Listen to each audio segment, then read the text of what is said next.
El imperialismo es la práctica empleada por las naciones o pueblos poderosos para ampliar y mantener su control o influencia sobre las naciones.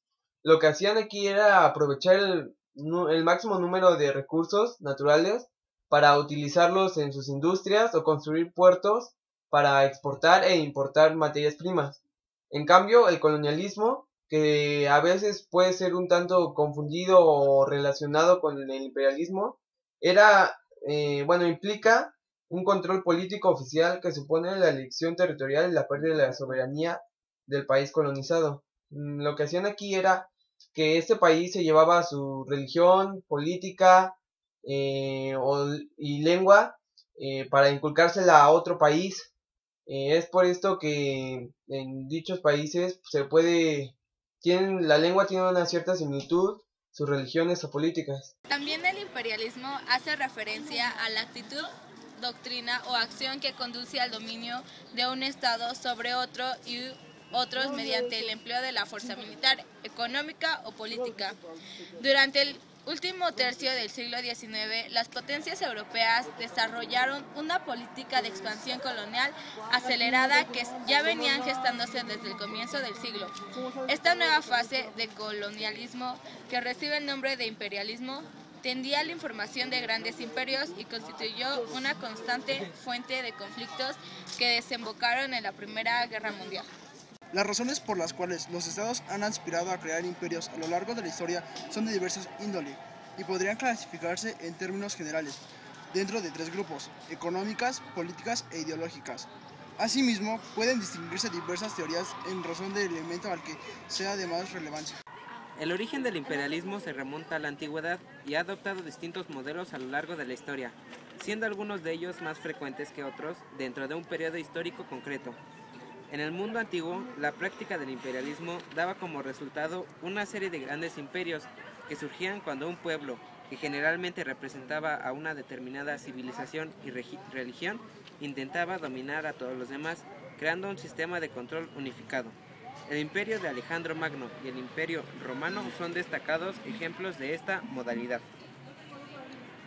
Las polémicas surgen entre aquellos que creen que el imperialismo implica explotación y es la causa del subdesarrollo y el estancamiento económico de las naciones pobres, y los que alejan que, pese a las ventajas que proporcionó esta situación de las naciones ricas, también las naciones pobres se beneficiaron, al menos de largo plazo. No se ha llegado a la consecuencia sobre el sentido del término explotación, y no es fácil separar las causas internas de la pobreza de una nación de las que son del índole internacional. Desde que la Segunda Guerra Mundial terminó y la mayoría de los imperios reconocidos se disolvieron, ha prevalecido lo que podemos calificar como el moderno imperialismo económico, donde el dominio no se manifiesta de manera oficial. Lo que quiere decir es que hoy en día se sigue practicando el imperialismo, pero ya no es tan notable como antes de la Segunda Guerra Mundial. Por ejemplo, Estados Unidos, la mayoría de sus productos los trabaja en otros territorios, es decir, tiene sus industrias o fábricas en otros países y la mayoría de veces aprovecha de las materias primas de este país y también de las personas y de los trabajadores. Por el contrario, el imperialismo europeo de comienzos de la era moderna se caracterizaba por ser una expansión colonial en territorios de ultramar.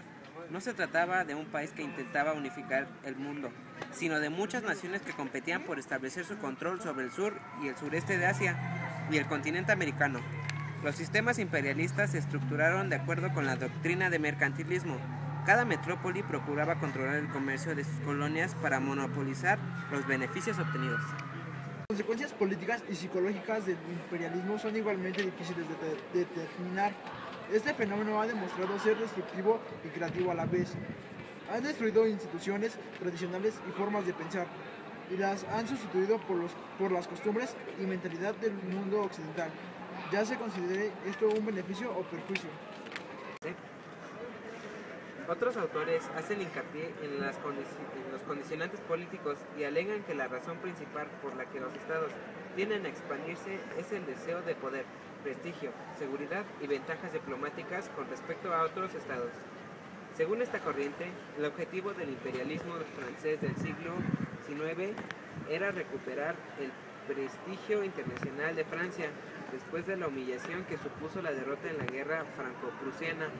En este mismo sentido, la expansión de la Unión de Repúblicas Socialistas Soviéticas, URSS, en la Europa del Este a partir de 1945 puede explicarse como una medida de seguridad, la necesidad de protegerse ante otra posible invasión desde la frontera occidental.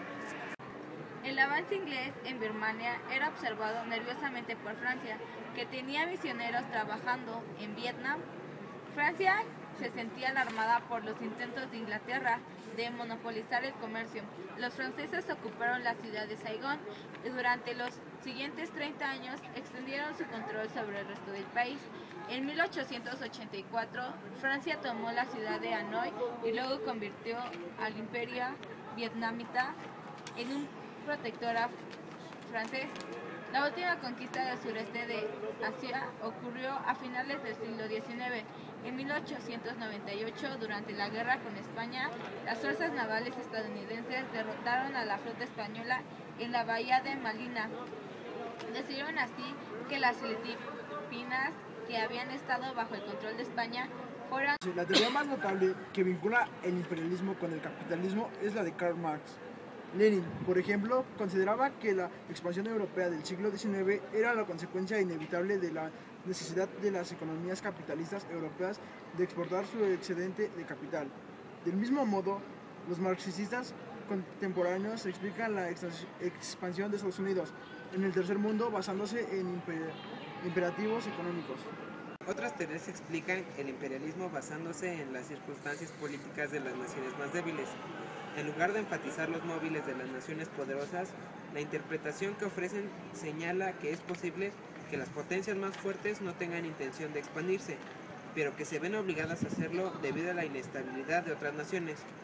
Los compromisos con los imperios del pasado son la causa de nuevas acciones imperialistas.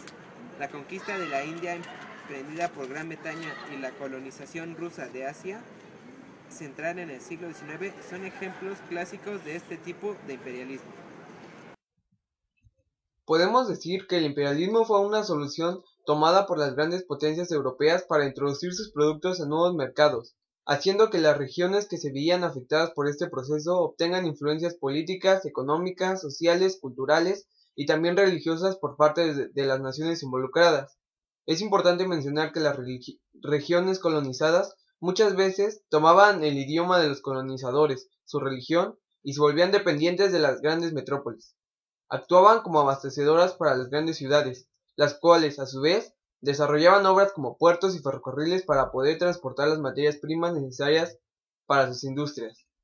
A mi parecer, esto del imperialismo favorecía mucho a ciertos países para poder enriquecer su desarrollo económico y poder transportar o obtener mejores recursos naturales que no podían establecer o obtener en su propio país, en su territorio.